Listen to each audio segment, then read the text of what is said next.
Hello, everybody, and welcome to the Albion Giants League. This week, we have a collegiate division matchup, the quarterfinals of UW Madison versus Clemson. I am Dr. Thanatos. Joining me here on the desk is Narwalaby. And how are you doing? How are you doing with this new patch, the no boots patch? Yeah, no boots. Huge amount of change coming in here, right in time for the quarterfinals. So you're getting a lot of excitement coming out here. Yeah, a lot of fun new things that we might be seeing Yeah. here. For example, the Hebo buff. Personally, when I played against this team a long while ago earlier in this season, they brought out a Hebo jungle before it was buffed. And now with the buff, there's a chance we might see that one again. Yeah, we saw some Hebo played earlier today as well, and yesterday in the pro league. They're primarily by Paul. He kind of rocked the lifesteal build there with Bancroft's and Bancroft's Talon and Typhon's Fang, using that combo. Really taking advantage of the new Vamp Shroud buffs. It was another one of the starters that got buffed. Been seeing a lot more mid laners picking that, especially the Tiamat, who kind of wants a little bit of those extra protections. But I'm still expecting a lot of similar bans that we have been seeing, the Athenas, the Tiamats, stuff like that. Not really expecting too much to really change up just yet. But I'm interested to see kind of what these teams have learned coming in here for this quarterfinals matchup. Well, the only way to see what they have learned is by getting into these picks and bans. And likely here, these first bans are going to stay relatively the same, with things like Tiamat and Gilgamesh being taken off the table pretty much instantly. Yeah, Gilgamesh, kind of solidified his role as primarily a jungler. Now, when I think of Gilgamesh, I primarily look at him to kind of go into that jungle role more so than solo or support, the other two that he can kind of flex in. He's still really strong because he does have that flex potential, but I wouldn't be surprised to see him kind of get taken away here. Another thing to note too is Loki finally becoming available again after being, kind of taken out and banned away by Hi-Rez themselves for so long. So I wouldn't be just surprised to see any attention brought back to him, because he was pretty strong before the Hi-Rez bannings came through. Yeah, Loki just people were still figuring him out, it seemed, at that point, but people seem to have definitely figured him out this time around when he's available. But UW Madison here, they're going to take away that soul right away. Definitely a newer pick that has been getting a lot of attention, and Clemson going to ban the old reliable Tiamat and get that one off the table. But can you talk to me a little bit about Soul and her kind of resurgence here in this mid lane? Yeah, so Soul has kind of like sprung back up, and I believe it's primarily due to just the pressure that she's able to get in that mid lane. She doesn't really have a terrible matchup. Her wave clear, while not necessarily the greatest, it's pretty decent. And then once you get that full heat maxed out, your auto attacks are swinging for so much, and basically once your first abilities are down, the enemy mid can't really trade with you, so you can just wail on them or wail on the wave with those auto attacks. Yeah, it feels like Soul's advantage there, being that pseudo mage ADC, really comes into play there, being able to pretty much out-trade just about every mid laner, and especially once that heat is up, it is almost impossible to really keep up with her. But Cirquette here is going to be the ban now for UW Madison, wanting to get away from some of that anti-heal. It's definitely not the most typical ban, I would think, but definitely looks like something they have seen Clemson play, so they're trying to take that one away. But now Loki will be banned here on the side of Clemson Esports. Yeah, not really wanting to deal with the Loki. Not really a big surprise. You haven't had to deal with it for so long, but you don't want to risk it since you haven't been playing against it since it's been banned. Cirquette's kind of interesting. In my opinion, that's more of a targeted ban against Clemson, knowing that they have picked something like that before. But Cirquette's been in that spot where she can go support and she can also go jungle. As we see the Gilgamesh getting banned out as the final ban for Madison. No surprise there again. Yeah, the Gilgamesh potential, still having that potential to flex, but definitely has been the strongest there in the jungle. So it does look like UW Madison are focusing out that jungle a little bit harder than maybe most teams would do in that, first ban slot there. Most of the time just getting out those really hard to play against tough picks. Like the Athena, for example, which will be that final ban there for Clemson Esports, with that Taunton global ultimate just being pretty much unmatched by anybody on that map. Yeah, I mean, this does leave the Chiron open, who's kind of solidified himself as one of the top ADCs before this patch. I wouldn't be surprised to see him still getting picked up first, as it looks like Madison's hovering that pick. But yeah, they're locking in. I think he's the next best first pick option available. Still just really strong, a lot of dual lane pressure, especially if you hit level 2 and you just get your giddy up and just run at the enemy, and there's not really much that they can do if they're not level 2 at the same time as you. Yeah, that bluestone on top of just about anything he does is just really strong with him. That transcendence buffs, that even with that price being increased in this patch back to that old change of that 2600, you're still not complaining one bit about doing bluestone trans there with that Chiron, and he doesn't really ever have a bad matchups. Things like Danzabura can kind of play into him, but it's nothing that you're like, oh, thank God they picked a Chiron. I get to play Danza and counter him kind of thing. So a good, solid first pick there, and another good pick there in that Sun Wukong recently with Kukulin and Arthur getting some of those nerfs there and that bonus balance before this patch. He's been getting some more play and some more love, it seems like. Yeah, Wukong, they even gave him a preemptive nerf, kind of knowing that he was still going to be pretty strong. So he's coming in with the slight nerf as well. But, he's still really solid. He has a lot of pressure. He builds hybrid damage extremely well, especially if you're going like the Soul Eater build where, big AoE abilities heal you for quite a bit. But Clemson electing to lock in this Giannis as their mid laner. Giannis is still a really strong pick. He's got the global pressure that you kind of look for, but not necessarily the same amount of burst that we have kind of seen the meta be, or control that the meta has been. Ryzen was still on the table, and as well as Scylla has been another one of those top picks that, but electing to go with the Giannis instead. Yeah, I've heard things here and there where some people think Janus may have gotten stronger with this patch. Some of that maneuverability being earlier, having less movement speed early and having those portals to get you around even faster. Kind of it goes to his advantage, but that Raijin is still just the tried and true, seems to be one of the top mid laners, as that's what UW Madison here on the other side are going to be looking for. But this Pele here is a little bit of an interesting pick. She's not something you see picked up a ton. She does well with the that Soul Eater kind of thing, kind of in that same realm as Sun Wukong. But her goal there really is to just get to the back line, blow them up instantly, and try to run away before the other team kills you. Yeah, Pele's itemization really got a lot stronger, I think, with this new patch. Not having to soak spot for your boots, you can build a little bit more of that kind of burst damage that you kind of expect from Pele. She uses Soul Eater really well, which Soul Eater is still a pretty strong item on her, but definitely kind of one of those picks that's kind of teetering there, and I think it's going to be one of these higher tier junglers here coming through the next few weeks. But it looks like Umoja getting locked in for Clemson, bringing up a decent chunk of healing for their squad. Yeah, that Umoja was getting those little bit changes here in that in this patch here, where now her Omi it just scales off of her levels rather than having to build into that via mana or HP5, MP5 kind of thing. So she can build more of that typical support build now and still do Umoja things. But to also be noted, you are not able to spam that Moonstrike and those bubbles there nearly as quickly. There is a delay between those, so that might show us, where is Umoja in this current state after these, after those little bit of changes here and there. But side note, Clemson here, gonna ban out that Kukulin, still scared of that pick, clearly. Yeah, you mentioned it. No more. Gone are the days of the stun locking Umoja where she just spams her one over and over again to keep people locked down.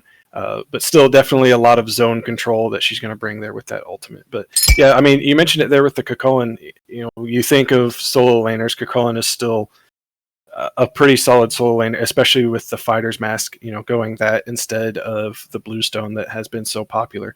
But Freya ban is something that I'm questioning. I don't understand where you would need to worry about banning out of Freya. Yeah, I completely agree here because if you're scared about that in, the pseudo early, maybe like a Yemoja, Freya just dominating that lane too much, that's not humanly possible. Yemoja does not have that amazing clear, neither does Freya, and Chiron has incredible clear. So maybe they're trying to end this game a little bit sooner. They don't want to see any of that late game kind of pressure, or maybe they just wanted a throwaway ban, and you know what they said? The Clemson has played Freya at least once. We'll just act like it was a really targeted ban against them. Right. Yeah. So going from what appears to be a questionable ban to another pretty good ban for Clemson, they're taking away the Ymir, saying we're the only ones right now that can have walls, unless UW Madison wants to lock in like a Kabrakan or a Thor or something. But Ymir still just really good. His zone control with those walls are the most underrated ability on him. You throw it up for 7 seconds and people can't do anything. You just see the panic in their eyes as soon as that wall goes up and blocks their escape route. Yeah, and I think a great example of that, even just today, was the bolts with Awesome Jake's walls there, and that Ymir were just next level. May have gotten Lasper killed at least once, but most of the time he was doing it, it was definitely locking people down and keeping them right where he wanted them with those ults, or just letting his team fly through with all that damage. But UW Madison here, they're going to finish out their bans with the Tsukiyomi, something just a typically a little bit more scarier than a Freya there. But now Clemson Esports going down a little bit further here in these hunters and picking the Jingwei, and I'm I don't know, I feel like she's in a bit of a weird spot currently with just how these builds have been going. What are your current thoughts on Jingwei right now? She's still that safe pick that you can just throw over in dual lane and not have the greatest worry about her constantly dying. She's pretty decent into Pele because Pele wants to get in there and then knock you up. Well, if you're Jingwei, you just try to dash away after the fact. She's just like a middle of the road hunter. Like, I would put her at A tier. She's safe. She's not going to single-handedly win you the game, but she's more than likely not going to single-handedly lose you the game either. So it's just a pick that you can kind of just put in there and not have to worry about too much.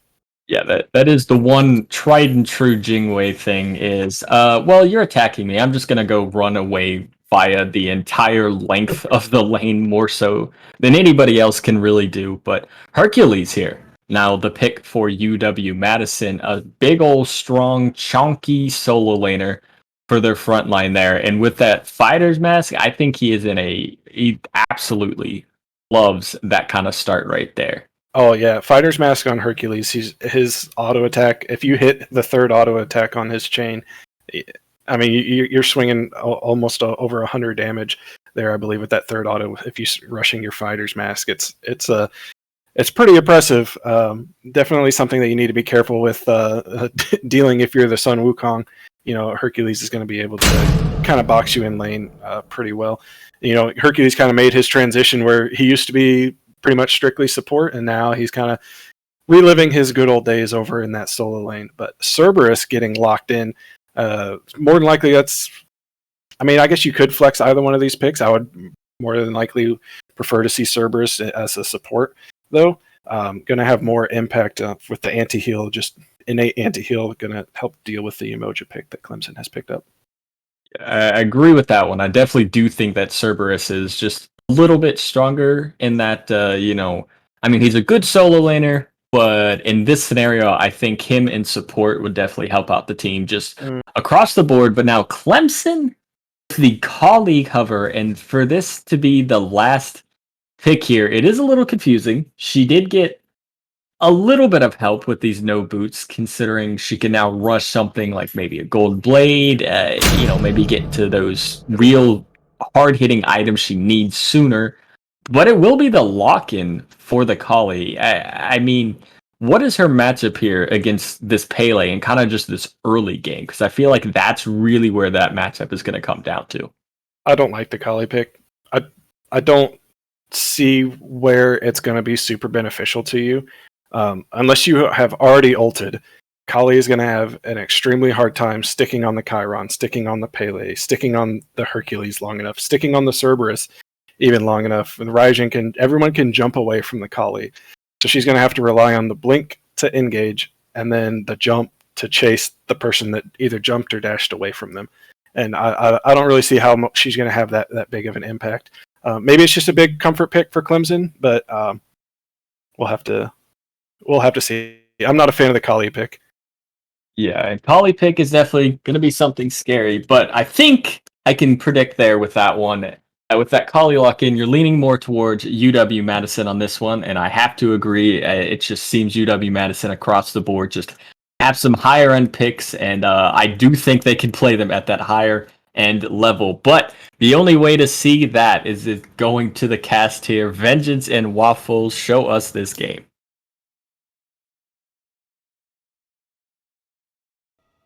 Thank you guys on the desk and Waffles. It's quarterfinals, Madison versus Clemson Esports. And this is going to be a very important game, or semifinal, sorry. Very important game. But this Collegiate, these guys, this Kali pick, the new patch, there's so much going on in this game.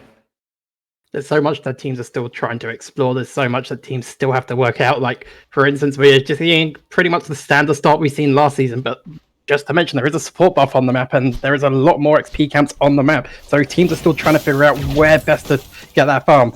But I know they were really harping on the Kali pick, not really going into this team.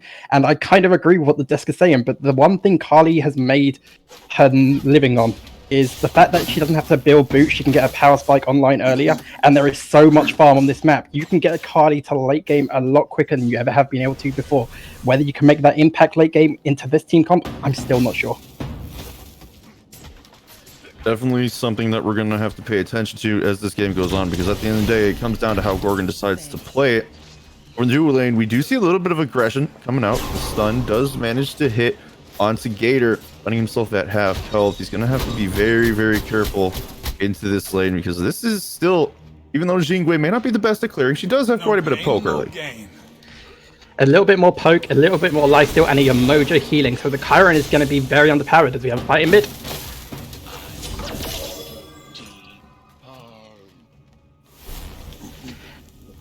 As Pele picks up that, I think we've lost Vengeance for a couple of seconds. I'll continue on, but that was a great little fight from mid. Raijin dashing in aggressively with the follow-up from the jungler. We saw in the mid lane advantage being taken of this Yanis being too far up for his own good. The first blood comes through over for Avalanche, which Waffles, it's pretty big for a Pele. Huge for the Pele, and you say Yanis being up too far. Yanis was at his tower line when he died, so I know it's a little bit of a step back, maybe being a quarter up your lane, but if you're saying a quarter up the mid lane, it's too far out your tower into this Raijin Pele, this Yanis is going to have a very hard time farming coming into the next few minutes. But it's just unfortunate. Great little first blood pickup, and the fact it's gone to Pele means she's going to be able to start out rotating the Kali. Levels in jungle really matter. Now you get movement speed per level for the first 7 levels. All teams just trying to farm their best, especially with these little changes that are across the map. One thing we do see is both teams are ignoring their green buff for now, not choosing to have that option of elongated buffs on their other teammates as of yet. So support's still staying away from this. We do see over in dual lane, Madison's duo, they're getting very, very aggressive here, but they're not able to find anything. Clemson Esports, their lane, playing very safe and smart, doing the best they can, make sure that there's no chance of falling early on. There's no chance of falling early on, but Madisons are doing the exact thing they need to be doing. They need to invade this turf buff, because you haven't really got the poke on the Jingwei with the emoji healing, and they just about catch Cerberus out, but the Libre is going to be fine. Madisons are the ones that are going to be taking most of the poke without the ability to heal it up. Chiron not going into lifesteal is going to hurt a little bit, but they want to play this really aggressive, and they manage to pick out the emoji here. Knockback comes through, and just in time, Venom finds Mikkel for the second kill of this game, 3.5 minutes in. The dash there just was not enough to get him to safety. Good positioning from the dual lane of Madison guarantee that that kill will happen one way or another. End of the day, both teams trying to find everything they can, and Madison, so far, Waffles are finding themselves on top with about 700 gold ahead as well. 500 of that being first blood, but going back to the duo lane, Venomard, that's exactly what he needs to do on the Chiron. The Bluestone Transcendence part has a huge power spike, but actually leaves you about 500 gold behind on the stacking item. Any early kills you can get in this duo lane is really going to help out, and the fact he's got his ult before Jingwei kind of leaves him immune to Jingwei's sort of poke here, because he knows he's got the pressure, and Pele already getting the kill as well. It's on the two most important characters for this team comp. If you look at the side of Clemson Esports, I think the Kali has not really made an impact in this game as of yet. It's literally just focused on the farming. And to be fair to Gorgon, Kali is more of a late game character, even with the no boots. Still needs to find that first power item to really find the ability to do and have that impact. So we're definitely going to have to pay attention to Gorgon as this game continues, because the later it goes, the more important he becomes.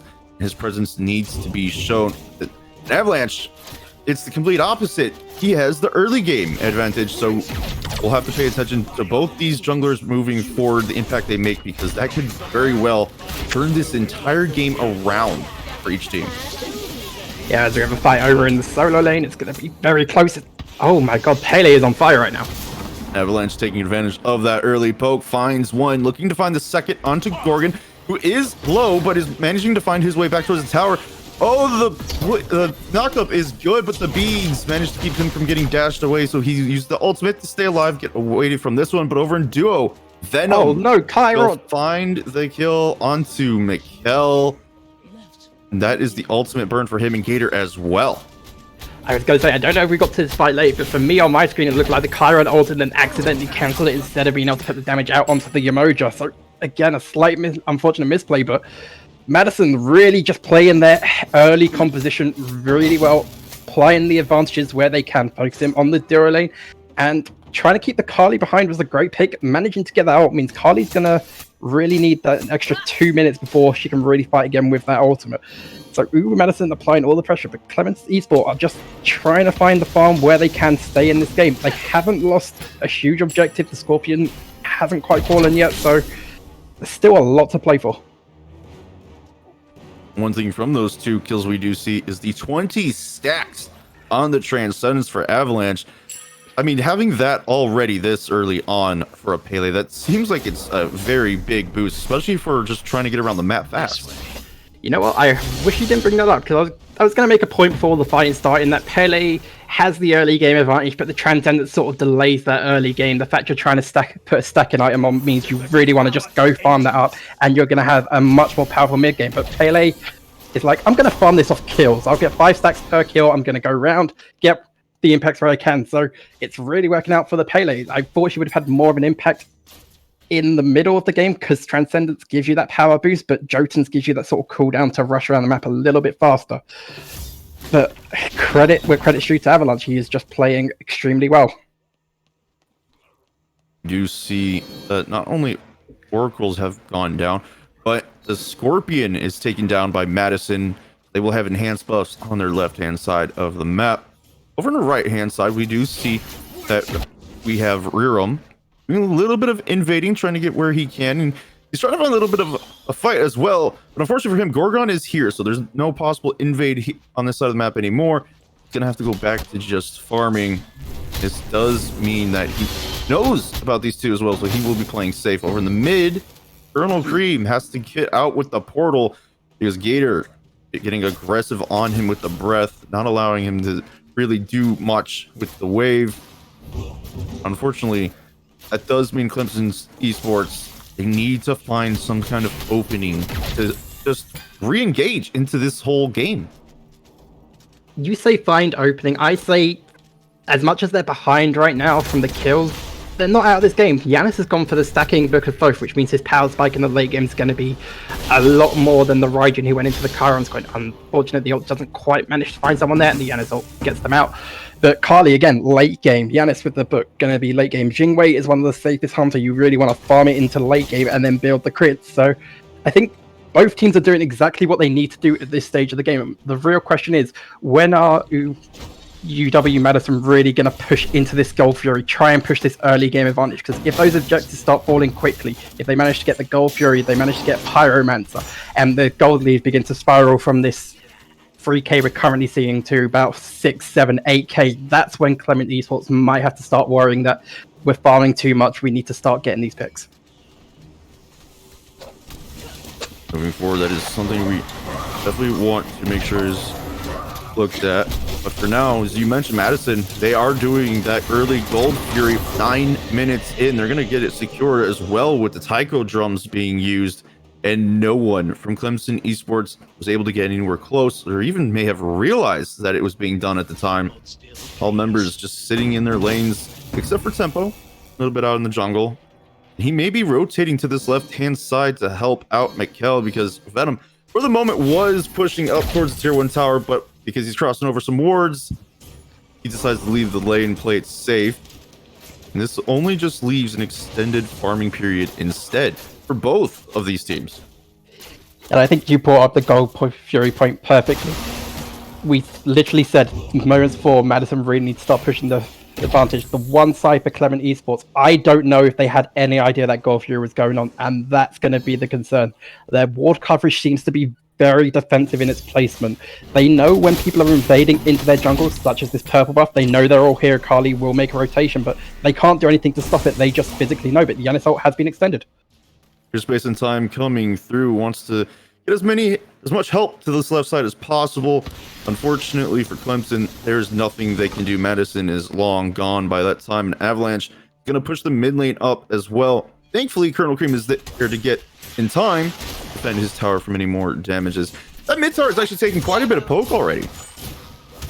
A little bit of poke, but I mainly think that's just from minions being pushed in once the Giannis has rotated or the Raijin has rotated. But I would say the more concerning factor is that these solo laners, although Hercules has the slight advantage with Sun Kong falling behind from one gank, these towers are kind of just getting poked on their own, about half health, and it's going to come down to when these rotations start. And if I'm on the side of Clemens Esports, I'm saying to my team, our buffs are getting invaded. We really need to make a play, and bringing your Sun Wukong over is probably the best way to do that. Well, we definitely do know that solo laner's first rotation will most likely be the most impactful in these team fights, because I mean, we're 11 minutes in and either of them have yet to make a rotation over, and honestly they've just been kind of going at it. But we do see Avalanche is rotating to this right hand side. They want to try and get Master down. He's finding himself low, sitting up in the ultimate, as well as going to try and find his way back to the tower, and that gank is going to have to be ulted as a result. But on the left hand side, we have a huge engagement starting up. The river is going up through the walls, not allowing too much out, and Venom will find Gorgon with the long range snipe. We see Kolshan finds Cream as well, and just getting out barely was Tempo, able to knock himself up and away. So we see Avalanche soloing down the Fire Scorpion. That right hand side will now be enhanced for them as well.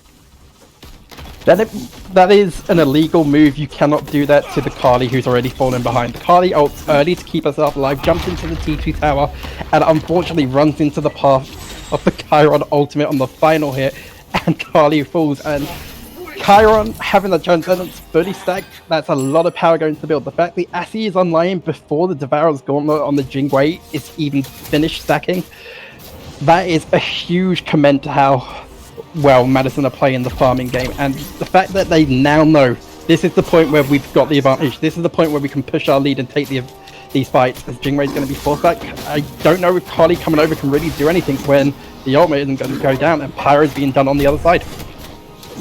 As you said, Madison doing this Pyromancer. Unaware is Clemson Esports yet again for an objective. Venom is being aggressed on by 4 members through Space and Time. Does connect. They're going to try and find the kill. He's doing everything he can to stay alive, having to use the beads to avoid the portal. He's avoiding another portal, but in comes the dive from Gorian. He doesn't have the ultimate, so he's going to force it out of Venom, but there's not enough damage to find the kill, so he will fall. But the tower will trade out the kill, so he doesn't go down for nothing. Slight misplay there from Venom. If he went straight on the Carly who was under tower, I think his final shot would have been enough to revive him. But once again, even if you die, that's your first death on the team. It took 4 people to kill you, and a lot of ultimates were expended. Your team can come in after rotating from Pyromancer and try and find something. Jingwei is so out of position with no mana. This is going to be a long road back. Things not looking good for Clemson Esports later. This game is going, sure, towers are even, but the fight so far, 7 kills to 1. Almost 14 minutes in, and the objectives have all gone the way of Madison as well, finding themselves roughly 4,000 gold up. This does mean that this Fire Giant, later this game goes, the closer and closer Madison get to doing it. Matter of fact, the second tower has just fallen for Madison. They're actually down a structure now, but still holding this gold lead with that, as the Primal Fury actually just respawned as well. Yeah, and mentioned just before the first Gold Fury spawn, it's going to be on these objectives is Madison can do a Gold Fury and Pyromancer, and then I would say now, even though there's a tower behind it, if they manage to get this next Gold Fury uncontested, that's going to be the advantage where I don't think Clemson Esports can just say, oh, we need to farm and still get into this game. That's when Clemson Esports needs to find the pick, needs to find something on the map that they're able to do, because they are just giving up so much map pressure, so much experience from their own buffs. It's really becoming a slight unattainable lead that Madison is holding. No, we do see vision being placed around the Primal Fury by Clemson Esports, but the mid tower is being shoved down almost all the way to the tier 2 line. Madison went just to clear waves out, apply minion pressure in this way. They're immediately rotating Primal Fury, but this was immediately spotted by Clemson as well, so they are going to be here for this fight. It is a 3v4 at the moment. In comes the Chiron, so this is now back to 4v4. The Soul Laners rotating in as well, as it looks like Colonel Cream may be trying to line up a nice snipe. And there goes the ultimate through space and time off the mark. But the back end, Gorgon has found Collegiate. The first kill of this fight has gone down. Knockup happens. They want to return in. Avalanche will do so onto Colonel Cream. Venom will pop the ultimate, trying to keep himself alive against 2. Avalanche finds a double kill onto Mikkel, but his own ADC make that a triple kill, taking down Tempo. And Avalanche, he's on a rampage, but Virum finds the 4th kill of this engagement. 4 for 2. Madison looking for the Primal Fury. The only one up is Master. He does have the ultimate, so it's a possible steal opportunity. That was a great sort of counter engagement. I thought the second Raijin died. I thought that was a great pick from Clemson, was just disengage and reassess, but oh my god, Summer Kong might get this. Oh, the blink just in time from Avalanche. He's going to stay alive. Gator as well. Rirum is doing more than enough to keep his teammates alive and away from the Soul Laner of Clemson. With Collegiate respawning, he doesn't want to keep this fight going, just in case the mid laner gets there first. But Summer Kong, again, excellent going in after the fight, going into a 3-on-1, stops them doing the Gold Fury, keeps that objective on the board for his team. But going back to the start of the fight, the fact that Carly was able to find the Raijin with the Yanis snipe as well, again, a lot of ultimates committed to killing just one target. It was the right target because it stops them doing Gold Fury, but that's the only thing you were able to pick up. Madison were able just to kind of swarm around from both flanks, coming into the team fight, and absolutely outstanding play from Avalanche, picking up, I would say, 4 of the kills, and Hercules just happened to have an auto attack at the end of the final kill to stop the quadra kill. But amazing sort of play, and Gold Fury, is this going to be uncontested yet again? Primal Fury's been pulled, but with Tempo showing up, Madison decided to drop it. Through space and time comes through and hits absolutely nothing. That is one ultimate down. We see Gator taking quite a bit of poke damage as he's trying to move towards the top left of the Fury pit. But unfortunately for Clemson, they're not able to find any of the picks they're looking for. Matter of fact, Oracles is being contested, and it looks like both teams will split that. The knockup coming through onto Gator. And the Psycho Drums come out on the back end, and Avalanche will find Insane. Collegiate will find Tempo, 2 members down, but Gorgon leaps in. The Stygian Torment, though, will stop his aggression. He's falling low, uses the ultimate. He wants to find anything, but it doesn't matter. Collegiate will get the double kill. Mikkel will trade, but the triple kill will come through, and Cream all alone trades his life for Collegiate. unfortunately, he's unable to do any more as we see Rirum nearly making Colonel fall. Almost going right for Clemson Esports. I am going jumping into a fight they had no right of being in, and I will say that is the one downside I don't like Carly on Spectate, because I have no idea who her target is. If she picks up her target in the middle of that fight as the first kill, gets that auto and gets that reset, that turns absolutely in the other direction, and we're possibly looking at a 4-for-1 trade on the side of Clemson Esports, and they're able to get the Gold Fury and get back into this game. That's how tight of a margin this game is sitting on. That fight was great from Clemson Esports. They decided to take it at the right opportunity, but again, Madison had every single answer they needed to respond, pick up the victory for that fight and the objective, and now it's getting a little bit unattainable for Clemson Esports. They really need to start finding something, but they are picking up a few kills here and there. Those few kills may start to amount to something if they can find one fight to turn around. Is this gold lead, even with these objectives going the way of Madison, has not really increased. It's still sitting near that 4K mark, closer to 4,600 now, so they are finally being able to find a way to get to 5K. But again, there is still a structure advantage that Clemson has, that if that falls, this gold will swing a little further open. So we see the dual lane. Venom trying to find a nice little solo fight against Mikkel. It's pushing him out of the tower, but it's not going to amount too much, as he's actually coming back towards the lane, try and find this clear as well. Good little fight in the left lane, but the fact that both your ADCs on the left side of the map suggests that Pyro isn't going to be gone, and everyone's just going to go back to farming. And at this stage of the game, I think everyone's going to be trying to hit that level 20 power spike before the Fire Giant dance really begins to start. So maybe a couple more minutes of farming here and there, see if anyone can get that starter item upgraded to do a lot more damage in these upcoming fights. See, there is a level advantage here for Venom over Mikkel, but Mikkel just doesn't seem to care. He gets the knock up off the dash. He's trying to find all the damage he can, but he has the rotation from Colonel Cream. The Aegis is used, though, to avoid the damage well. It doesn't matter, though. He's getting hit so hard by Mikkel. Matter of fact, Cream's going to take him down, and with the snipes, it's not enough to keep himself alive, so Cream will get the kill for Venom. And this has put Clemson Esports at an advantage. Pyromancer is being done, though, and Madison will secure that just in time, as Gorgon looks like he was there to try and contest a little too late. Once again, a lot of commitment targeted at one person, and yes, you need to start getting these kills and start putting someone behind, but you took a whole fight, 4 people into the left lane to kill a Chiron when every objective on the map is on the right side. The Pyromancer was absolutely free for Madison with only one person staring at it and looking at them and like, guys, can you please not do that? We need some objectives too. And Madison just like, nope, we're taking this. Pyromancer taken, and as once again an uncontested objective as Cerberus tries to get someone from his ultimate. Digi and Torment used does force the beads out of Cream, but able to get anything else out of that. Mikkel had used his beads as well. That's 2 down on the side of Clemson Esports, which is going to be nice for Rirum, as if he wants to start off a fight, he's going to have a big knock-up dash opportunity. But with that knowledge, Clemson Esports is going to play back. So Madison looks like they're going to group up and head towards this Fire Giant side. They may just decide to bait out a fight here. They at least want to show that there's some damage being done to Fire. Slight bait out of the fight for Madison would be a good idea, but they need to be a little bit careful that Clemson has actually picked up 2 Sundering Spears, and if that goes onto one tank, that tank could be dead and you could be down a member. Your Mojo ult is going to catch a couple in there. Psycho drums being used as well, trying to find the damage output. And there's nothing being done to Madison as much as they're doing over to Clemson, but some Fire Giant damage is happening instead. So Mikkel will ult and find Gator. Avalanche will find tempo on the back end of the fight. But Gorgon goes in and finds Coalition.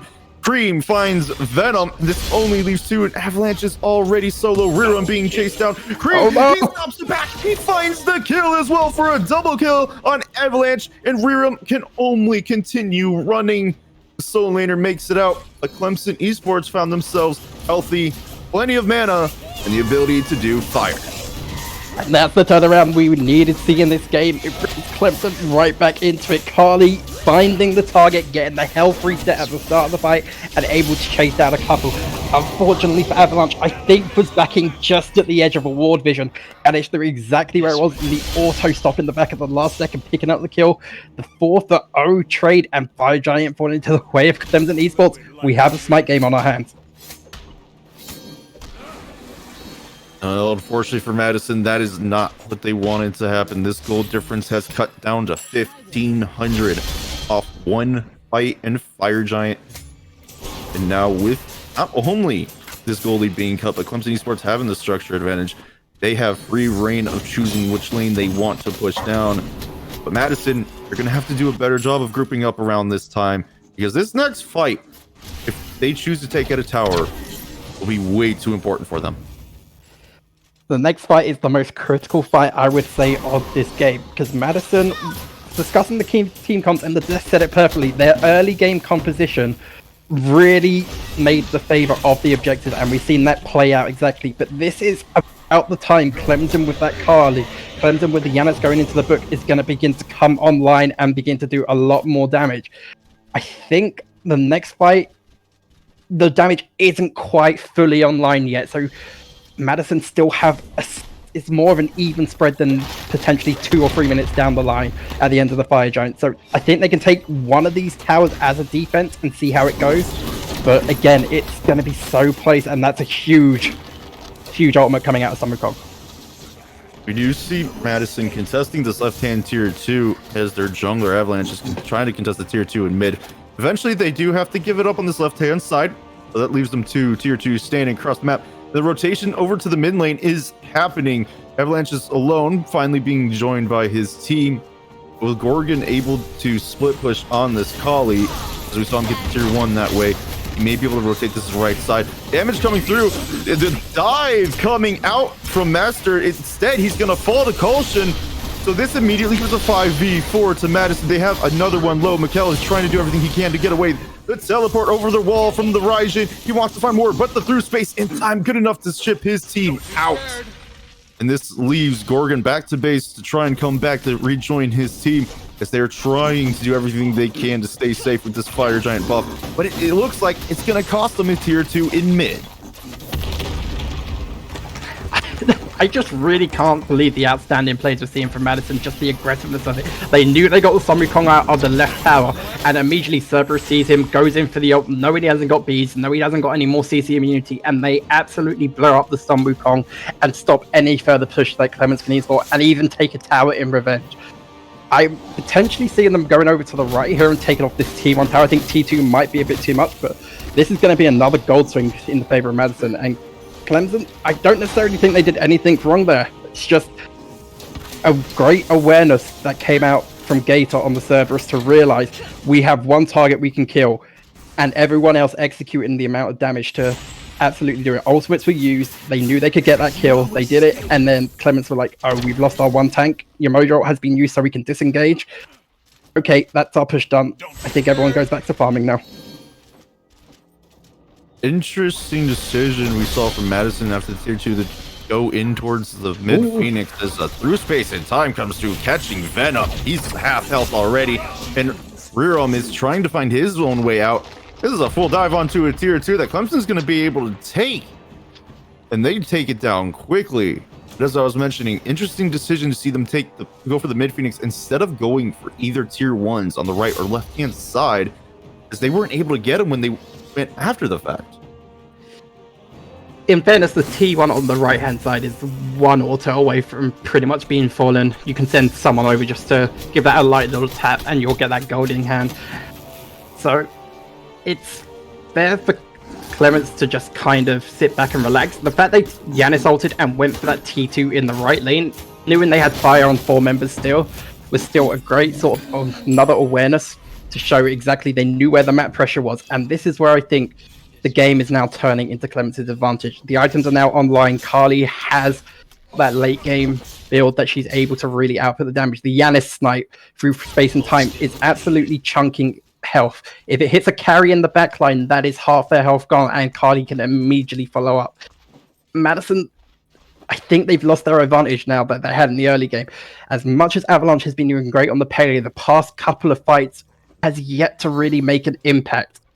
And coming up to the next Fire Giant fight, I don't know if we'll see it before the Enhanced Fire Giant or after.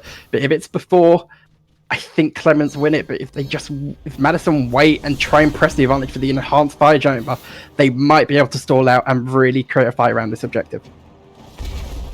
No, wait. We have 2 minutes to wait for the Enhanced Fire Giant to happen. So these teams are going to begin their dance around the pit.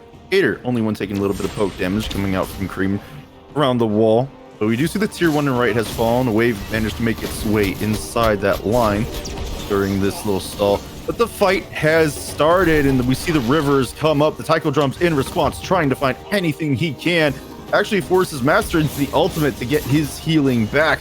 And oh no, Rearum's falling too low, has to do a quick heal and find his way out. But Kolshin finds Master as he's coming down from the ult.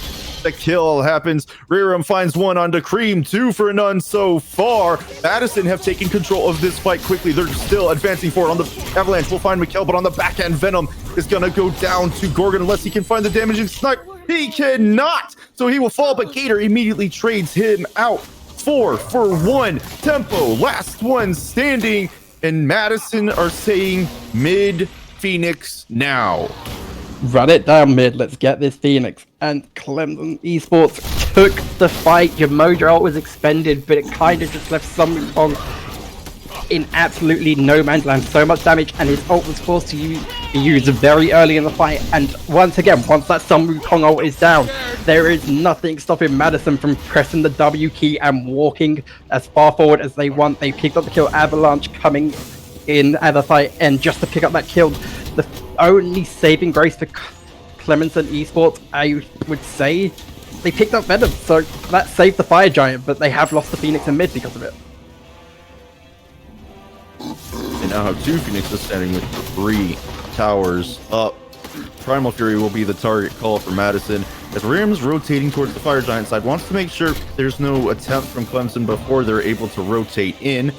And the gold lead has gone back up to 5,000 for Madison. All the work Clemson had put in before has been erased just off of 1 fight. However, they do still have the structure advantage overall. And it was literally just before that fight was about to break up. I was going to bring up the gold advantage and lead that you were mentioning. Clemson had actually taken a very, very slight gold lead. They had pulled it back just in their favor, and 1 fight later, they're back down to 4k down. So again, it's fine margins, but at this stage of the game, when everyone is coming up to full item builds, gold is slightly less and less important the longer this game goes on, as Jingwei is going to be forced out, but that is huge. It's all about when these ultimates are going to be used. That's forced out, but Master barely in time getting into the ultimate. It's going to try and get some healing off. Not getting as much due to the Divine Ruin procs, but in comes a kill from Kolshin onto the soul laner. When he lands, you see Stygian Torment attempt. Of course, beads out from the mid laner of Clemson Esports, but the excavation being used. Avalanche finds 1, Venom finds another, Rearum has found the third. 4 for 1. Kolshin being taken down by Mikkel during that fight. Unfortunately for Clemson, it wasn't enough to turn it around. Tempo's the last alive, and they're not even looking at enhanced. They want to end game number 1. They're making the call. They can absolutely do this. Outstanding play from Madison. Yet again, they managed to catch the Sun Wukong out of position. And one thing I thought Clemens was really going to have at the start of the fight, where it's just like, oh, if Madison go aggressive, those Sundering Spears are really going to come into play and output a lot of damage. None of them have been able to be used in the fight because Sun Wukong has to ult for safety. Your Mojo is too busy healing people to really use the advantage on it. Your Mojo will get picked up by Gator, and that is a great, great first game for Madison. Game number 1, almost 32 minutes in, goes the way of Madison. Clemson Esports nearly able to turn it around. Unfortunately, 1 fight gave it all back to Madison, and they have brought themselves within reach of moving on to finals. Waffles, this game number 2, it's going to be very important for Clemson to do things a little bit differently.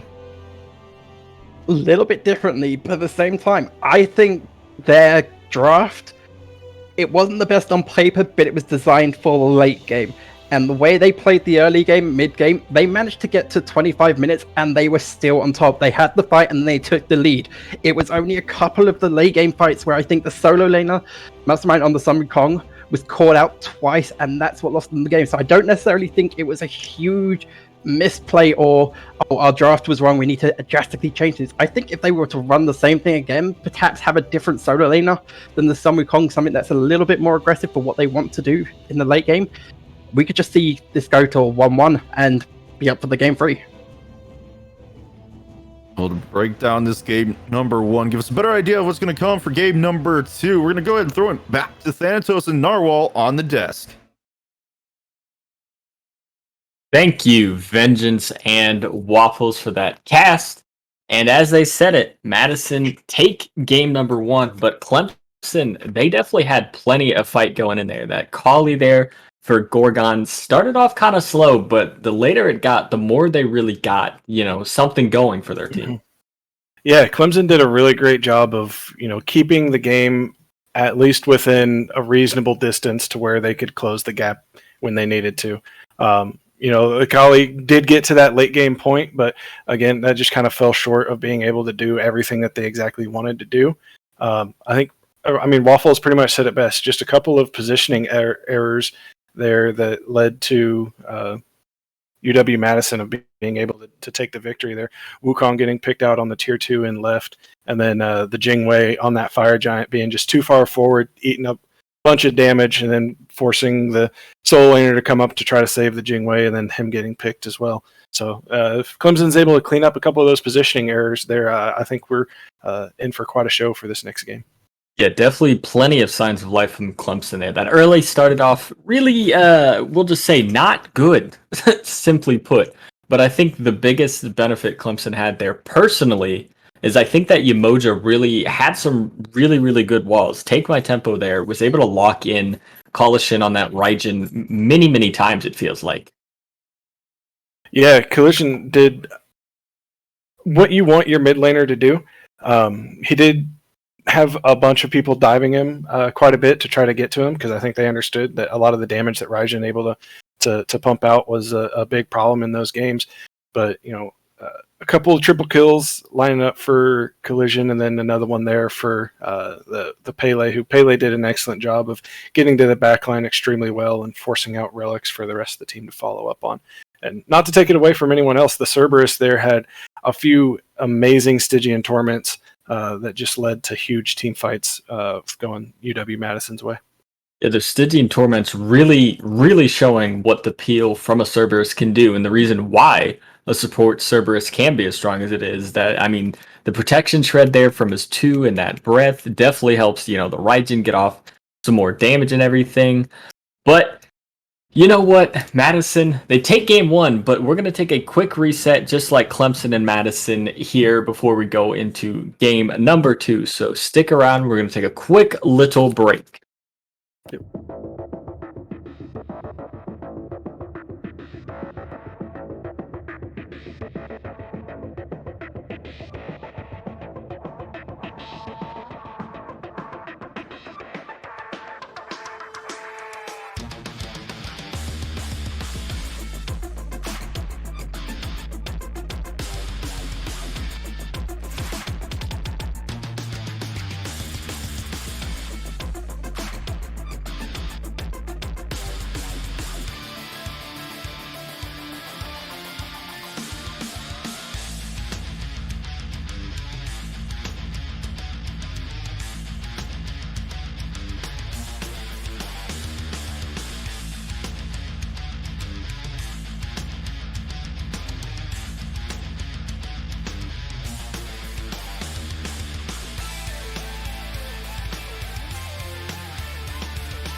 Welcome back, everybody, to UW Madison versus Clemson. UW Madison here taking game number 1, but not in a convincing fashion. So there's definite chance here for Clemson to bring this one back. Really think it's going to come down to those picks and bans. Do you agree with me there, Narwhal? Yeah, 100%. I think you change up a little bit if you're Clemson. I think you go with maybe a better team fight oriented jungler. I think that will help out quite a bit. And then, like I said, if they just work on their positioning, they should be good. Maybe look at something other than the Giannis in that mid lane. Giannis did have quite a bit of an impact, but maybe if they look to take the Ryzen for themselves here instead of going with the Giannis again. You're trying to get some more AoE there in that mid lane. Definitely can't hurt them one bit. And I mean, Collision there on that Raijin. But side note, someone on chat told me, is a controller player as well. So he's making people look silly with that controller Raijin. So you can definitely something you might want to look to take away from them if you're on the side of Clemson there. Oh, he's got those controller jukes going on. Back to the good old days of playing on Xbox Beta. Nothing more fun than juking people out of their shoes on controller.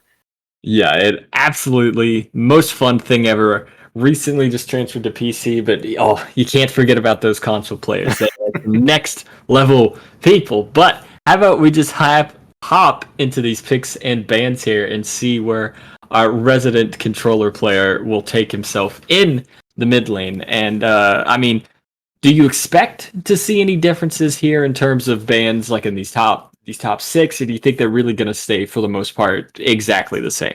Have a little bit different since the teams did swap sides here with UW Madison taking the chaos side here for game number 2. Clemson deciding that they wanted that first pick. So just with who bans what might get changed up. Clemson electing to ban away the Tiamat.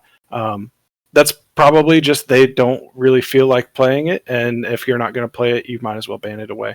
But I'm expecting UW Madison to maybe take out the Soul again. I think if you're not first pick, or if you think that Clemson has a good Soul, I think you just take it away from them.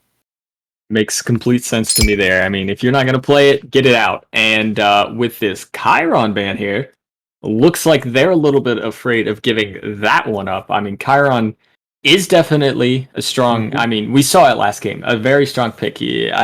What was it? Venom there started out 4-1. A little bit later, Clemson started to focus him out there, but it is still a very strong pick, and especially in those early game fights, able to put some damage into them. But Athena here is going to be the second ban here for Clemson. So far, these bans are pretty much the same. We'll just ignore the Chiron there for Madison. Yeah, well, UW Madison, they first picked that Chiron there last time. So again, it's the mind games that come with the picks and bans phase. Whether you're first pick or whether you're second pick, and knowing what you want versus what you're willing to give up to the other team. So no real surprise that if they're not confident that they're going to get it in the second pick, might as well ban it away. And the Soul does end up coming out for UW Madison as well. Now, with this Soul ban here yet again, I'm curious if this means that Clemson Esports, their ADC here, and Michael there, if he, is a proponent of these mage ADCs, considering in that second phase there by Madison, they banned out that Freya last game. So I'm curious if maybe that's something Clemson will look at this game, or if they're going to, maybe hold off on that one, see if maybe, if they go to a game 3, whip that one out on them. Clemson here, their final ban going to be exactly the same as their top 3 from last time, so no changes around that way. So I mean, it's just really down to Madison seeing where they think what do they want to give away to Clemson is kind of the spot they're in right now. Right. I mean, Gilgamesh is still, I think, one of the big priorities that's still left open, so wouldn't be surprised to see him be the one ban. And yeah, he does get banned away. I think if you're Clemson and if you are in fact looking for that Freya, I think you have to pick it in the top 3 if that's something that you really want to go for.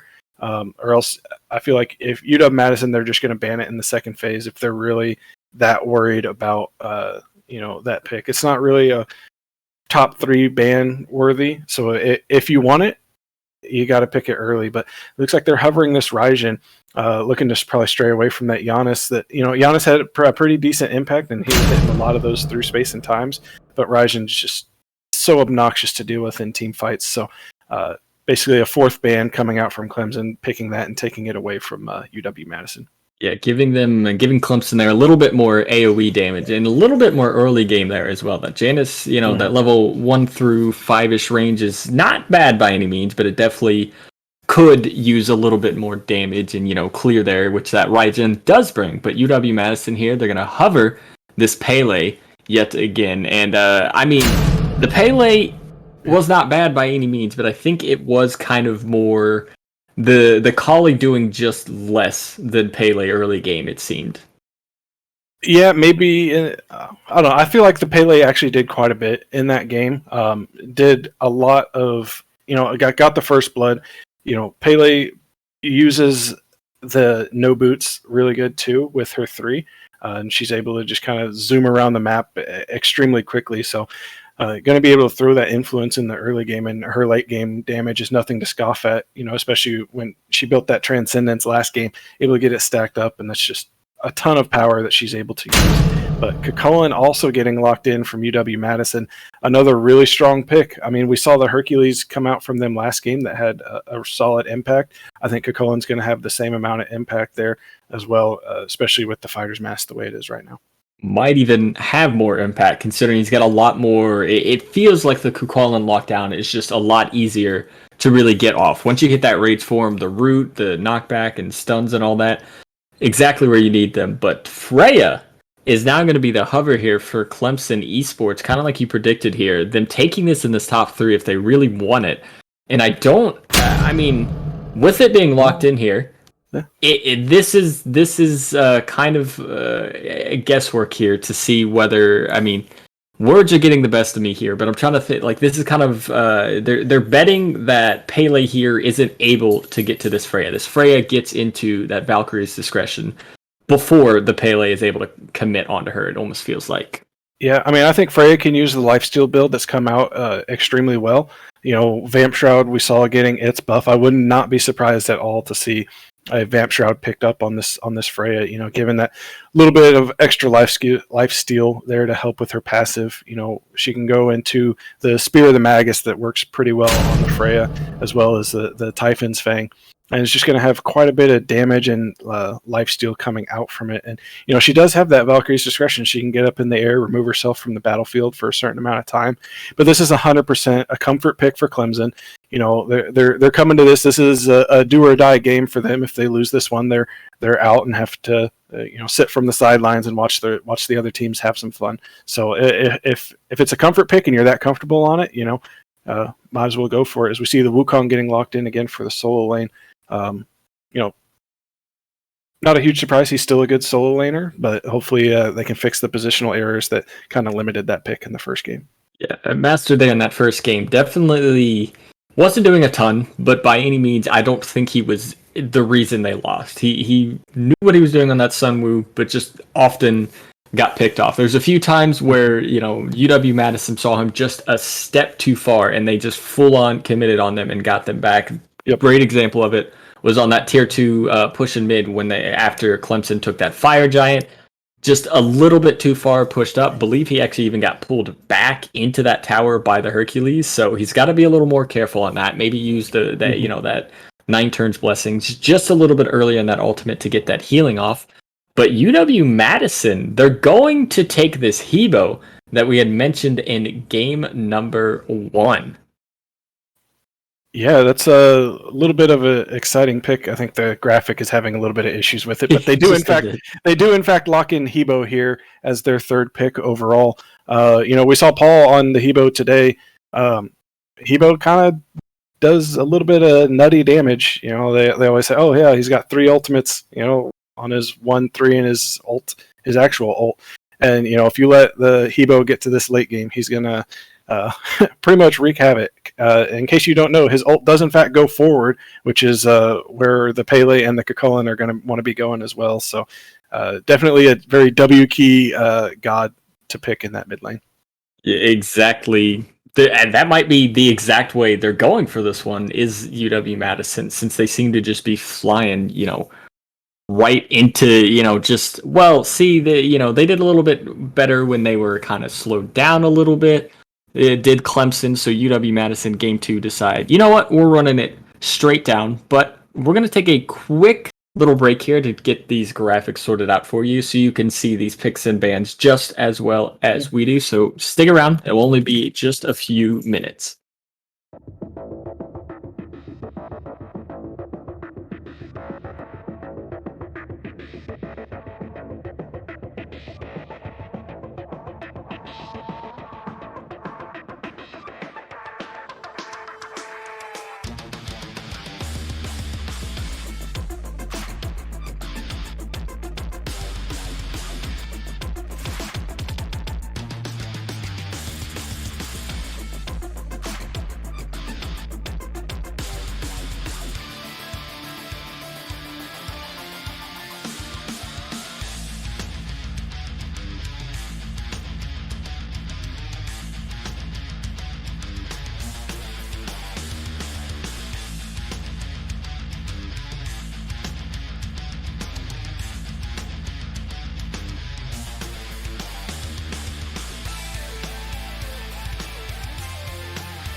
All right, welcome back, everybody. Technical difficulties have possibly been figured out, but regardless, we're going to continue on with these picks and bans here. So UW-Madison in their second phase here, they're going to ban out the Circuit and Tsukiyomi, getting rid of those good old reliable junglers. And Jameer and Sobek are going to be the bans here for Clemson Esports. They're definitely looking at the supports. Yeah, taking away the Ymir and Sobek, again, two really solid supports, but that left the Umoja open, which UW-Madison ends up locking in for their fourth pick coming out of the ban phase. Umoja is just really good support right now. A lot of healing, a lot of zone control. Again, so UW-Madison taking that away from Clemson, who picked that in the first time, kind of going away from the Cerberus that they had the last time there. I think part of that Umoja pick as well is taking that away from Take My Tempo. I mean, I mentioned it at the end there of game 1 when you're going over. I do think Take My Tempo did really well on that pick and was able to lock people down. Just sometimes his team just wasn't able to follow up, unfortunately. But Clemson Esports here for their final 2 picks. We're going to pick up the Fenrir and the Horus. So it looks like it'll be a Fenrir jungle with a Horus support, and that is some aggression there with a Freya and a Horus. I feel like there's some definite kill potential there early on. Yeah, a ton of aggression coming out from Clemson. which is kind of interesting because those are, primarily early game picks, and then you have the Freya that's late game. So you're going to be relying on the Fenrir damage and the Horus protection shred and lockdown to kind of help get your Freya to that late game potential that she does still have, even in her current state. They have the gods to get her there. It's just a matter of if they're able to. But UW-Madison locks in the Heimdall as their last pick overall. So drafts in total, you have Raijin, Freya, Sun Wukong, Fenrir, and Horus for Clemson versus the Pele, Cucullin, Hebo, Umoja, and Heim for UW-Madison. And I think Clemson have a way better shot here. As you kind of mentioned there, they have some of that early game pressure to kind of get to the late game with that Freya, that Horus, that Fenrir, and then they also have some mid game there with that Raijin, Sun Wukong. Once those get a few items up, they can really, really start being an issue. So I think that's a really, really well drafted comp across the board by Clemson Esports. But on the other side, UW-Madison, to take a book off of you, they're going to hit the U key or the Y key very, very often. They're going to W key it straight down. Yep, 100%. This is a full forward team comp coming out for Madison, so they're wanting to secure their path on to the semifinals here. And seeing who goes on to the semifinals is what we are going to do. So Vengeance and Waffle, show us who takes this game. Thank you guys on the desk, and Waffles, the all-important game number 2 in a best of 3. Do Clemson go home knocked out of this tournament at last?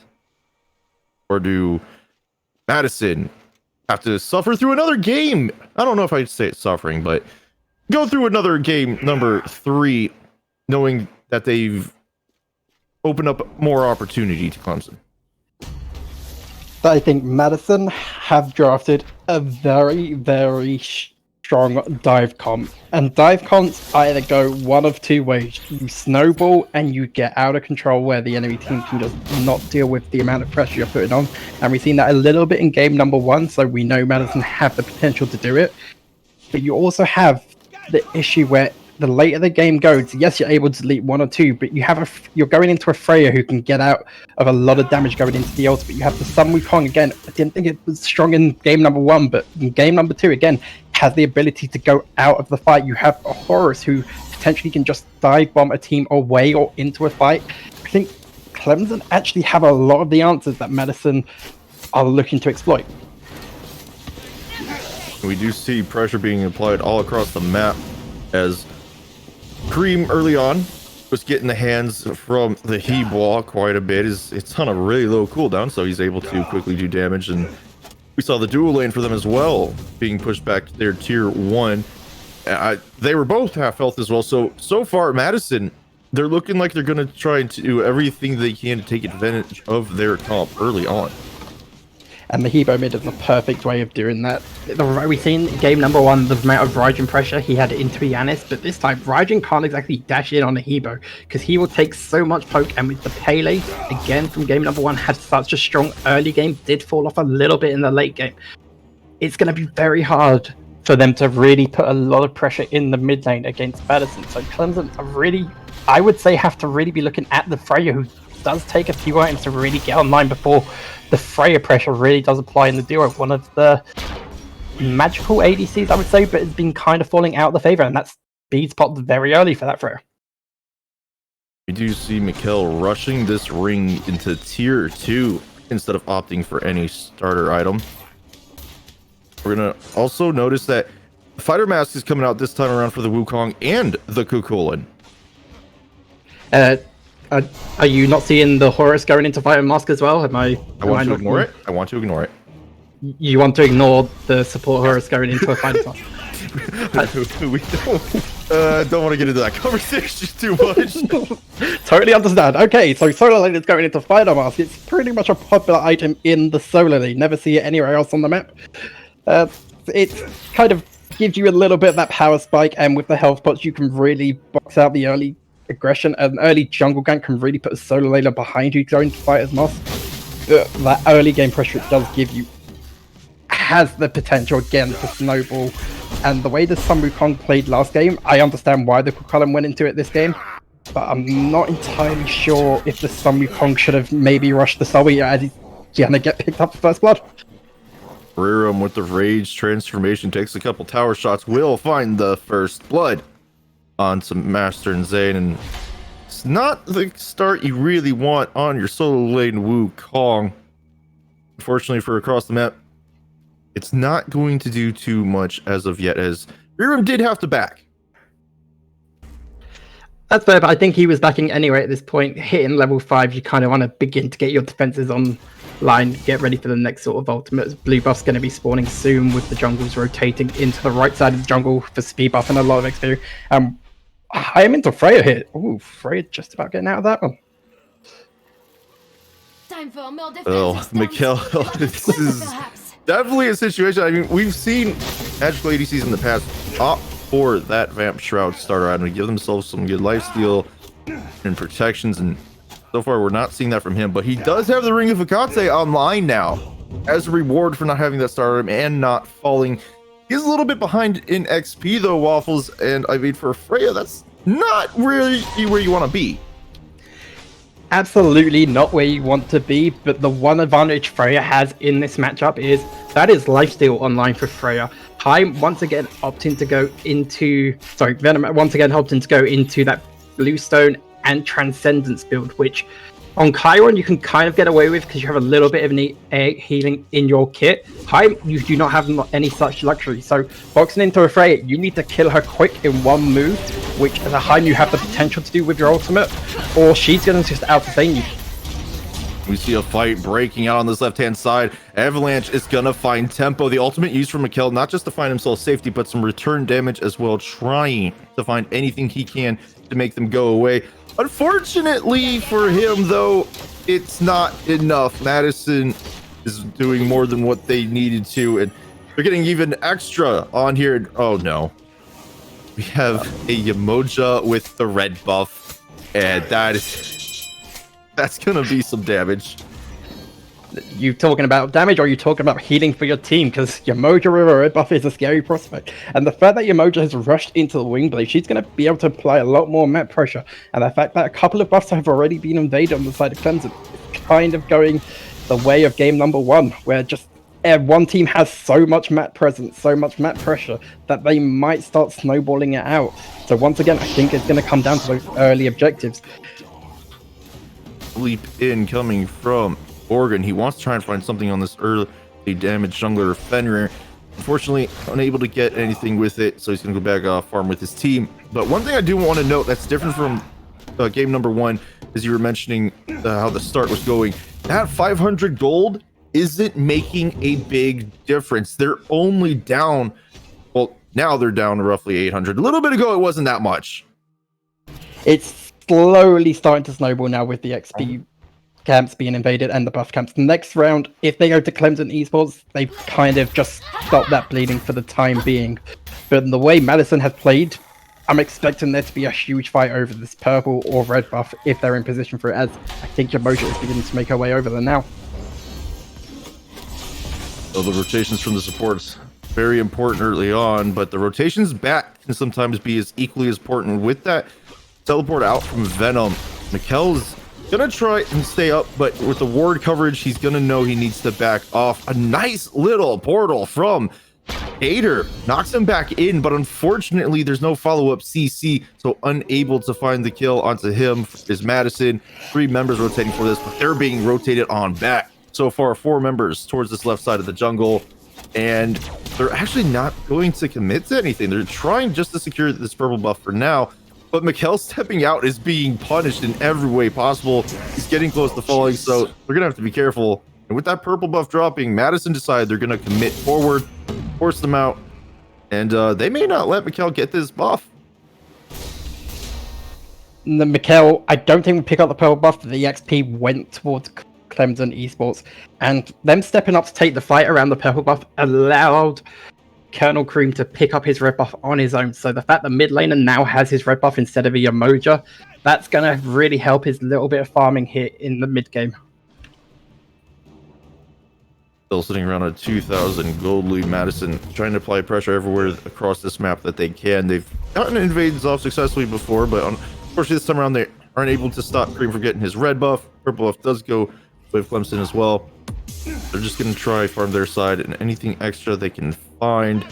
Now, one difference is that this green buff, it looks like it may have actually been invaded earlier on by Clemson, but fight in the mid, going to start. Collegiate on this high damage he-ball takes down Colonel Cream, and in the left lane, Venom solos down Mikkel as he was trying to find his way to the ultimate, wasn't able to do it in time, so he falls instead. 4 kills to none going the way of Madison, and they still are sitting on now a 3k gold lead, and it's not looking too good in the early game of Clemson, but as we saw game number 1, can't count them out yet. Can't count them out yet, but Raijin into Hebo is going to be a matchup going into the mid and late game that is going to be a very, very interesting. Raijin, for a lot of his damage, if he ults, is going to be locked into place with no way to defend from a Hebo, Pele, or Hukulum trying to dive in. So I'm really going to be interested to see how those ults sort of come out, and the Emoja able to lock him in or force him to dash away early is really going to hurt Clemson. So how is his team going to really turn around and find these fights? I think once again it comes down to the jungler. On a Fenrir this time instead of the Kali, can he make the impact? Well, I mean, Fenrir is known for his better early game. Unfortunately, he's sitting at 0-0-0, not really able to do much so far. So, depending on the hybrid build or full damage build, we'll see. But we do see the ult coming out from Tempo. He wants to try and help his ADC get something on Venom here. But unfortunately, Venom's too close to the tier 1 tower. And it's not looking too hot. Although Avalanche is looking like he's going to be able to cut them off here. And he's got his support with him. They want to find it. They're trying to force through, and it's not looking too good for Mikkel. The ultimate misses though from Avalanche. He's not able to find last minute damage, but Gator will with the range. Managing to clean that one up as we see Avalanche off that missile, taking quite a bit of damage, but oh my. But towards the mid, however, Gorgon finds Collegiate as he was trying to ult out. Not going to do him any good, and Avalanche will return the kill onto Cream. 5 kills to 1 overall so far this game. And just making it out in time, Gorgon does not fall for a 3rd kill. That could have gone either way. I'm very surprised that the way Avalanche has been playing these past 2 games that he missed the final hit on his ultimate to get the kill. Great work from Gator to really pick up that kill. And Fenrir is beginning to make an impact into this game, coming on for his 1st kill. Fenrir into Hebo, again, is one of those matchups that's a great counter matchup into the Hebo. And you mentioned the Fenrir not having an impact in the early stages of this game. I beg to differ. Even though he was going, he's only 1-0-0. Have you seen the amount of beads on the side of Madison that they've been forced to pick up because of a Fenrir potentially ulting them? That's a lot of aggression they had in game 1, where it went to Blinks, it went to Sunders. Everyone having to have beads here is really hurting that dive that they're going to have now. Well, everyone having beads this early. In reaction to the Fenrir, yes. Unfortunately for Clemson, those beads have not been forced out too often. So Madison, they've been able to have them so far for any fight they needed. And as a reward, they're finding themselves up in kills. They're now 6-1 in kills. Their jungler sitting at a nice 2-0-1 level leads across the board, except for Solo and Jungle. These are more even than the rest of the map. 12 minutes in, and Madison, they are not letting off this gas pedal. They are trying to find every opportunity they can. And I just want to point out what we have a little bit of a lull in the fight. The difference between starting a fighter mask on Horus, which you didn't want to talk about, and just going into Benevolence. Yamoja rushed Wingblade. Gauntlet was Horus's 1st item. Yamoja already has more stacks on Gauntlet than the Horus. Horus has yet to really make a huge impact at the start of this game. We do see a pause coming out, and we're going to try and get through this as quickly as possible. We do notice Tempo is half health after leaving the mid lane. And the pause is over just like that. Just like that. But Waffles, as you were mentioning, I didn't want to talk about it because it's meant more for damage than anything else, and it's just not something you really see on supports due to the lack of defensive capabilities, and it's not beneficial for your duo lane partner. No, especially when your dual lane partner is the Freya who doesn't need to fall behind, which is currently 3 levels behind. I understand you did want to maybe potentially fight a little bit in the early game, but it just hasn't worked out. And I'm surprised he still kind of got the stats on it when he could potentially just sell it and go into a start rating, which might be more beneficial for the team at this stage. Oh, we do see the next Fury that's going to spawn is going to be the Oni Fury, and right now Madison are the ones who sitting at the advantage to be able to start it up whenever they please. But this right hand side, we see the Fire Scorpion still standing strong. We're almost 14 minutes in. Neither team really even caring to do it at the moment. One thing that we do notice though, Clemson, their solo laner has Madison's down, their tier 1 down pretty low. If he can force this to fall, he's got free room to just rotate whenever. I was going to say the Cook Island very lucky that if they noticed he was back in on a ward, that Summoncon could have literally just 72 transformations up the lane, ulted out a tower, and get that gold for his team. But I think it's just going to force minions out, and Chaim is very, very close to killing Mikkel there. He's playing the dirty dancing game around that one. He does finally fall, as well as Venom's going to get that, but over on this other side of the map, Dolshin finds Cream. Rivers was used by Gator. He's trying to find anything they can, and they are doing exactly that. These kills are not stopping for Madison. Clemson is finding nothing in return. 2 tier 1 towers down across the map, but unfortunately for Clemson, a tier 2 is being taken down, and with only 3 members standing, there's not much they can do to defend it, especially when it's Madison's solo laner who rotates first. And this grouping of 5, I think they might be able to strip 2 more towers away before this Gold Fury spawns. The one advantage I would say for Clemson Esports, if you want an advantage in that ADC lane or that duo lane, Time is 4 levels up, but now the minions are over by Clemson's tower. Freya can actually pretty safely farm this and try and get back into this game. Haim is now going to be rotating with the team, and Madison need to start forcing these objective fights. We do see Mikkel. He's in an 0-3-0. Only 2 items online, working on his 3rd, but it's so far behind. Whereas we see Venom at 2-0-2, 4-level lead. And he's got Transcendence stacked, Aussie, and Wind Demon fully online. These items, when it comes to these team fights, it's not looking good for Clemson right now. No, and as we have a quick look at the net worth in the bottom left of the screen, 2k difference on the supports as well, coming up to potentially 3k soon. Your Mojo is just farming so much better, is involved in so much more fights than the Horus is able to make an impact, and it's really suffering. You see Horus can't even get that Prism online to really give his team the cooldown and get back into it. At this stage, Clemson just needs to say, okay, they can go for objectives, we need to farm. The fact that only Fury is the only objective on the map, because that right side Scorpion is still yet to be done, even though Avalanche on the Pele, I think, did it around 12 minutes solo last game. It's a little bit of a positive for Clemson, the fact that the map is just not being utilized the way that Madison did in game number 1. We see the Fury being done by Madison. The Ragnarok is used onto Collegiate, but Venom finds the kill onto Gorgon instead. And going towards the back line is Avalanche. She's zoning them away. Collegiate with the blink finds Tempo.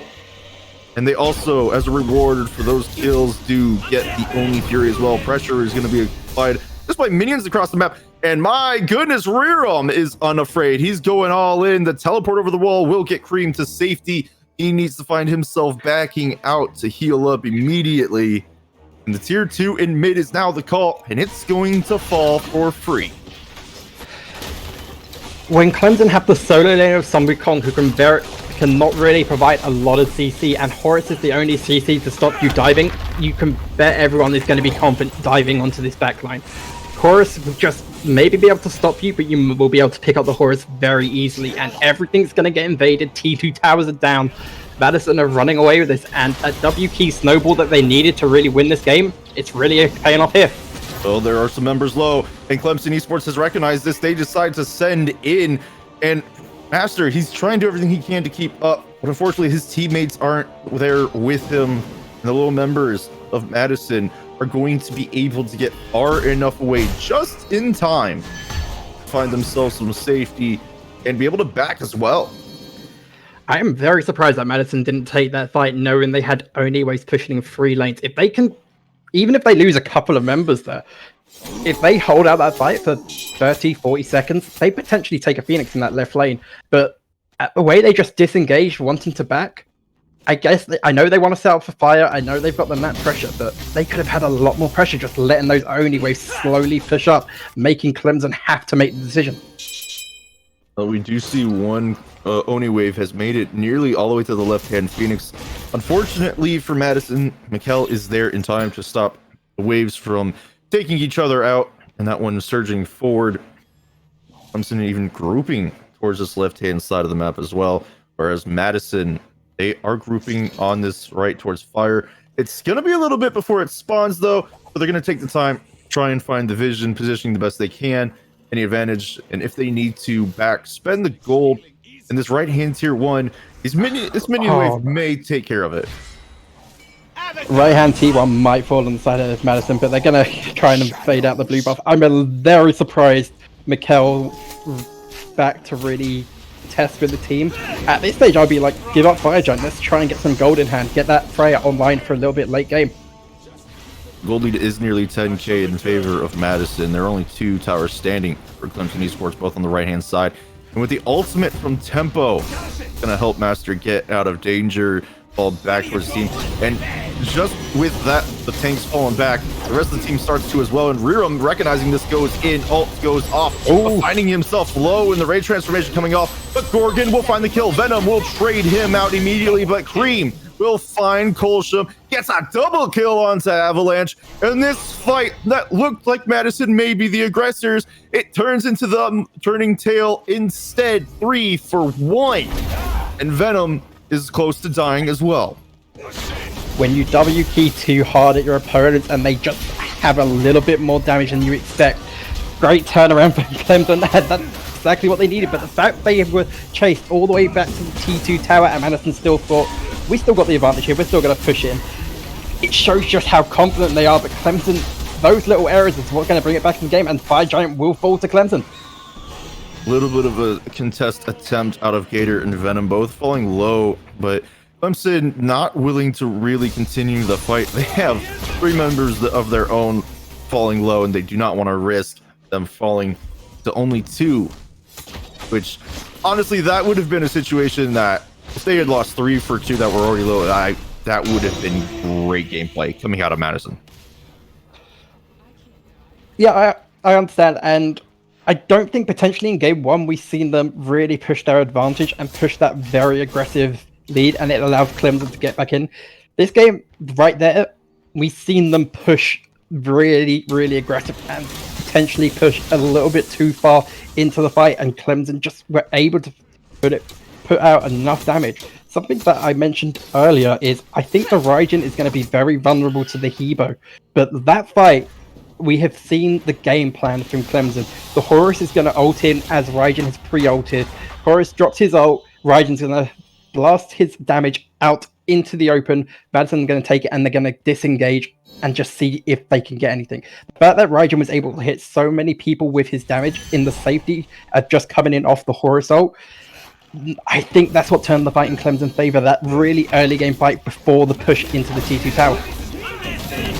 Oh, we see the mid lane tier 1 is being aggressed on. Rerum is going to try challenging 2 on his own. The Taiko drums comes out, one shot goes through, but immediately canceled as the rage transformation hits as well. And we see Avalanche, he's trying to push up this mid lane as best he can, but his teammates are calling them over. They want to try and do the gold free. They may be looking to find Mikkel as well, who's pushing this left-hand wave up, but falls quickly into the left side mini jungle to start backing. This gold fury is going to fall very quickly. I don't think there's any chance of contesting. It does fall easily the way of Madison, and there will be no chance of Clemson coming over. So instead, they're going to fall back a little more defensively. Both teams just grouping up. This Fire Giant is on 4 members of Clemson Esports still. And as much as you'd think they'd have the advantage for pushing, they aren't doing too much with it right now. I was going to say, Clemson is still 8k down, so I understand why they're not really pushing the Fire Giant. The Fire Giant is kind of the equalizer to that 8k. It's allowing them to get a little bit of farm. They lost the Gold Fury, so they're falling a little bit further behind, but they're confirming their buffs, they're getting their XP, they're slowly coming online, so they're doing exactly what they need to do with the Fire Giant. I don't think they could push down the T2 tower. Potentially they could push down the T1 in the left lane. I believe that's about it, and with both Phoenixes being open, I think just pushing up the lanes, farming back into this game is exactly what they need. They're going to do everything they certainly can as the kills were at one point 11-1. They're now 11-4. Tier 1 on the right side finally fallen for Clemson Esports. And this Tier 2 looks like it will be the call as well. It is the only structure standing for Clemson outside of Phoenix's and Madison. They want to get it out of the way. Get these protections on the Titan down. Try and find that Phoenix Siege as well.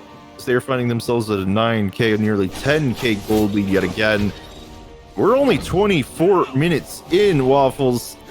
This game, yet again, if Clemson may be able to find a defensive fight, but it's not looking too good right now. Or a pick. Oh,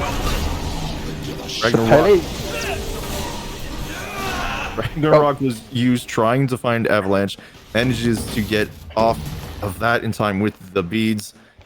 The rest of his team coming to make sure there's no further aggression, as it was a 2v1 for a brief moment. It was a 2v1, but at the same time, they got 2 ultimates out of Madison. They're trying to keep a Pele alive. Both Pele actives are down, so that is a huge win for Clemson, presuming all you really committed was a Fenrir ultimate. You see teams going back to farming. Interesting to see these little decisions to just farm, split up, back off, and it's really, Waffles, feels like it's only starting to favor Clemson at this point. Clemson are beginning to hit the level 20 mark and begin to really close the XP gap that they had. If you remember in the early game, Heim is now grouped and started rotating with the team, but actually Heim was level 18 when Freya was still level 12. That gap is now close to 1 level. Heim has hit his 20 mark, he can't go any further. Freya just about there, and it's got the rings online to start really outputting damage. Freya is going to be very, very scary in the fights, but Heim, with the crit build, is the counter to Freya. If you can get a couple of those crits on Freya in the early fight, she has to back out of it. So I think at this stage we're back to sort of even smite games despite the gold difference. Always one of the most important things to remember when you have a lead is once you hit 20, there's nowhere else to go. The other team can only catch up. This XP lead is going to continue dwindling. So Madison, they may want to consider trying to push the advantage while they have it, because the longer they wait, the easier it gets for Clemson to turn this one around. And we do see the Pyromancer spawning. Madison will be positioning around that. Fire Giant has landed down as well. Nearly 26 minutes in. And Clemson, they're setting up. They want to try and contest something. They may be looking to go off for this Pyromancer. It's fallen already. A little bit of damage is going to be thrown out towards Rerum. Not going to affect him too badly. He's going to be sitting nice and pretty overall. But interesting from Clemson, a little split up across this side of the map. A little bit split up to get a bit more XP from the mid lane Fenrir. I think they really wanted to fight their Pyromancer, but Blink on the Fenrir and Horus were down for another 10 seconds, so that fight was just a little bit early. But if Madison wants to go in on this Fire Giant, I'd expect that would be the engage. These Blinks are going to be very crucial coming out of the solo lane of the jungle and the Horus. And like, once again, the fact they have 2 Sunrune Spirits, they can really burn down this Yamoja. They can really burn down this Kukulum to actually lose one of the tanks and one of the safety. Yamoja has been ulting for aggression, so the starter item is the backline is really going to have to be in position to either defend themselves or get out of dodge. A little bit of a poke battle go as both teams reset to their positional dancing around this Fire Giant. In Clemson, they're trying to be as careful as possible. They know they could lose this game off one bad fight. They don't want to let it go away. They want to continue on, try and find their way into finals. And as we see, Gorgon is actually going to look at backing, possibly spend, because there is a wave at the left-hand Phoenix. Clemson now, he's not actually backing. He comes right back. A little surprising to see, as there is more poke battle. Both teams, they're starting, but then it seems they're hesitating, Waffles. Yeah, I can understand that. You said Clemson have a pretty much, if they lose the fight, they lose the game. But I think the same is the same for Madison. Last time they lost 4 members and a Fire Giant for over-aggression. This time, if they lose 3 members and the Fire Giant, they could potentially lose the game as well. So they can't commit, and Fenrir's going to go in. Blink comes through trying to find the stun. It's not good.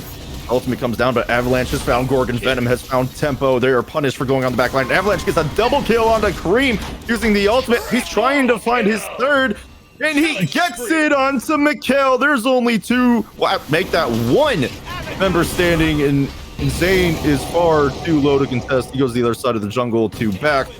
Fire Giant has fallen the way of Madison. And this game may be looking close to over. There's 15 seconds on the support, 30 on the rest of the team of Clemson. And this mid Phoenix looks like is going to be the call.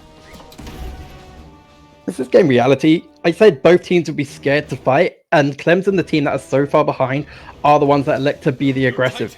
Horus being so far down is the only reason he's respawned so quickly. Well, Clemson's tanks are both doing everything they can to contest. They have CC to do it. They're trying their hardest, set into the sky, but instead comes crashing down on the Titan. Madison have found themselves game number 2 and the set. It's just a really weird decision from Clemson to go in there. You can lose the Fire Giant and still be in the position to defend like they were in game number 1. That engage, it was all or nothing, and they literally picked up no one.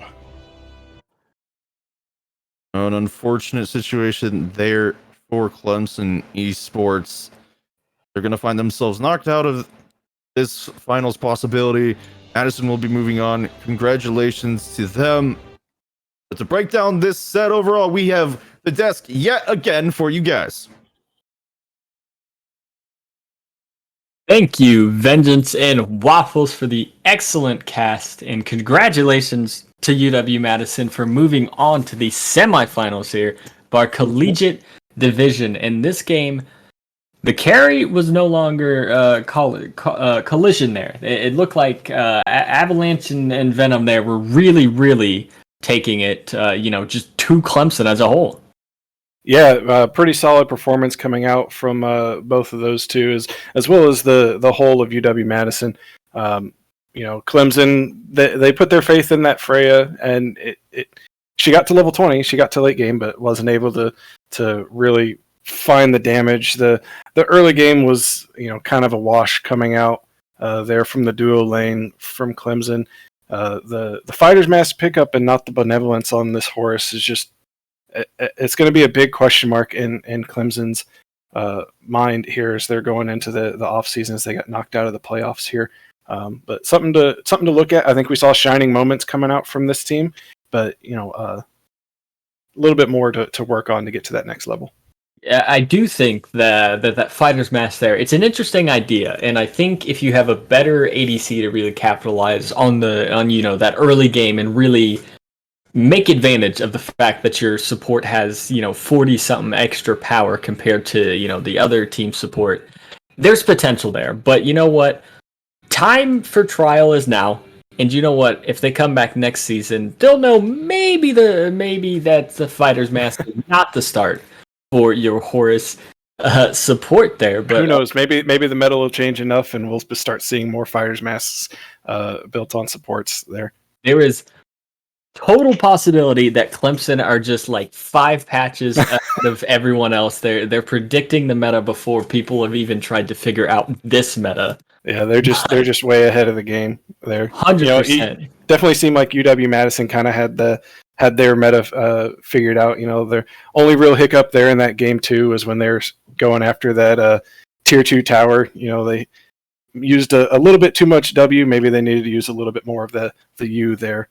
In that situation, as they got overextended and white, but still able to close out the game. So exciting set from them. I'm excited to see what they're able to do here coming up in the semifinals next week. Yep, super exciting set for them, and they'll be met in the semifinals by the winner of the University of Michigan versus Illinois State Red next week. But until then, we're gonna have to wait and see who takes that game. And make sure you stick around here as well for the Albine Giants Leagues. We have more playoff matches for you coming up here. Unfortunately, tomorrow we won't have a cast, but Monday at 7 p.m., one more set for us there. Another Oh yeah. Another playoff game there for us to witness and to see some amazing heroics come out from everybody across the board. Exactly. Going to be some exciting times. We're in the playoff seasons. We're going to have the finals coming up for the NA side here next week as well. We're starting to get some of those games played out. So people are going to be fighting for the top seed in their divisions, and going to be some really exciting gameplay coming out.